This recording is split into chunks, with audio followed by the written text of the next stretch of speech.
what we have, for example, we see deception in cases, even in Scripture, in cases of criminal activity. For example, Rahab herself deceives those who are trying to take the lives of the spies in Joshua chapter 2.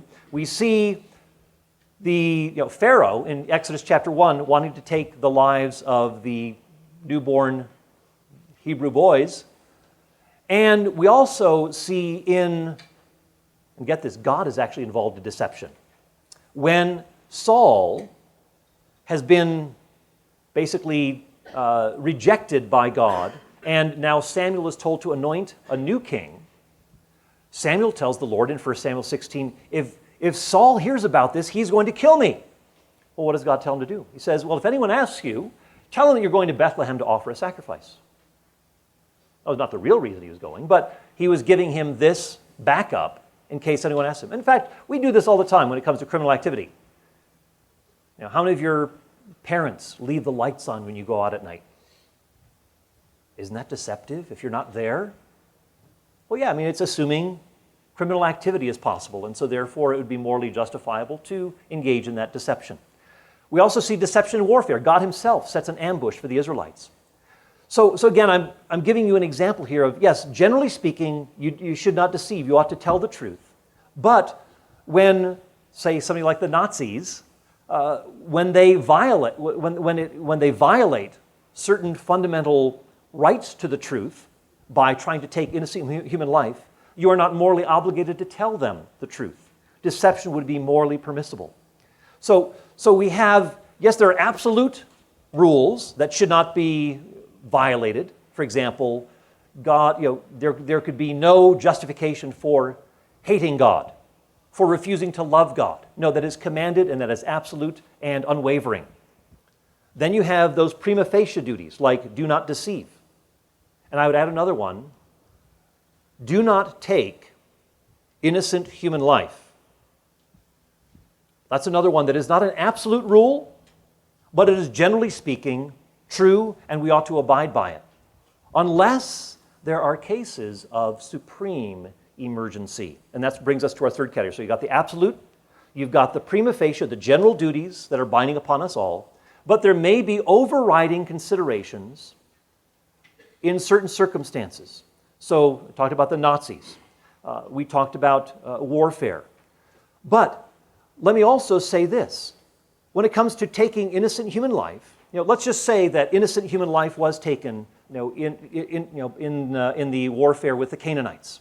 Let's just say that happened. Again, we don't have indications from the text that took place, but I'll get to that in a bit. But what we do, even if innocent life was taken, if there is overriding reason to permit that, then we have moral permissibility. Let me give you an example. If a woman has an ectopic pregnancy, that is, the fertilized egg is trapped in the fallopian tube and does not implant in the uterus, then the woman and the unborn will die. So, in order to protect at least the woman, having, unfortunately, taking this unborn life is going to be necessary in order to preserve at least one life rather than losing both of them. Do you see? Or another example. Let's say that there is a terrorist attack comparable to September 11th. And we see that these planes have been used to destroy large numbers of people, maybe in a sports stadium and then there is a final plane that is not yet honed in on its target.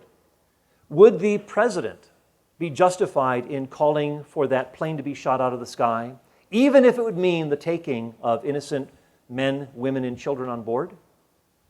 Yes, it would be morally permissible. In fact, this is not something I'm making up. This is discussed in all sorts of ethical systems and schools where they do allow for these exceptions for, in cases of supreme emergency. So this is widely discussed and certainly is not abnormal. And so the question then comes for us to ask, what if there is a good God who is all-wise, who knows the ins and outs of everything?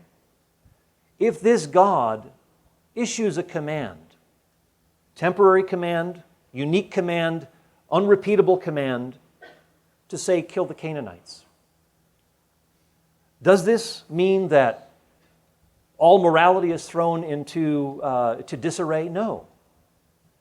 God has a good reason for that. In a case of supreme emergency and the corruption of the Canaanites, bringing deliverance to the entire world through the coming of the Messiah through Israel, we see that there are scenarios here that ought to be considered. So we have overriding reasons. So rather than saying, how could a good God issue a command to kill Canaanites?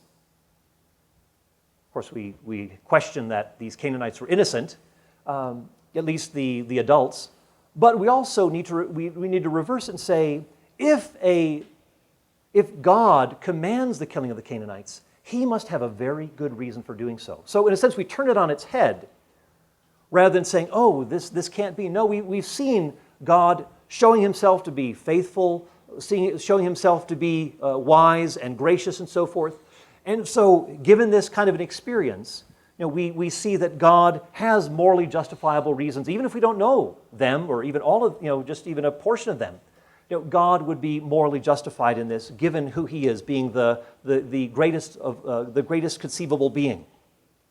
So God can give difficult commands, but we need to remember that God will not give impossible commands, like God commanding us to commit idolatry or God commanding us to hate him or something like that. So there may be difficult commands, but we need to distinguish difficult commands from impossible commands that God simply could not do.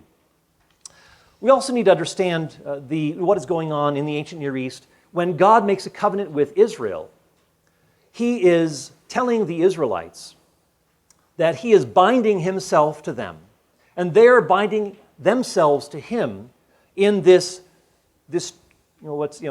treaty that was common in the ancient Near East. God is initiating, he's saying, I will protect you, I will be your God, you will be my people, but you must obey me.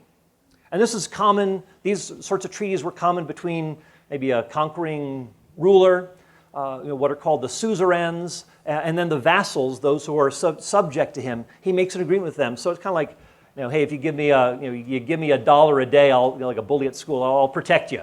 But there's this sort of agreement that God enters into with the people. And this is very much central to the identity of the people of Israel.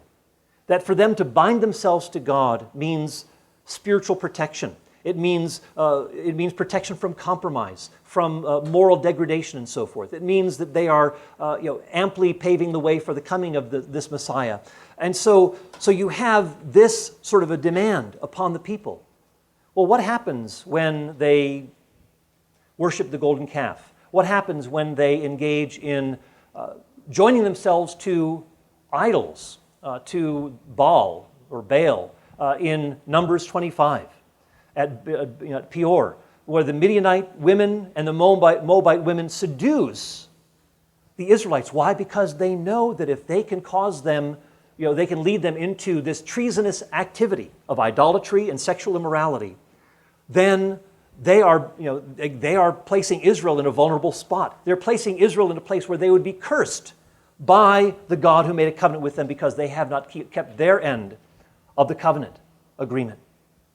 And so this is a way that Balaam, the prophet, suggested to undermine the people. He didn't curse the people, but he found a way to undermine their national integrity. It's sort of like, when John Walker Lind, an American, went over to fight with the Taliban in Afghanistan against the American forces, that was an act of treason. That was punishable because here he was actually undermining the integrity of the United States, its identity, its purpose, and so forth.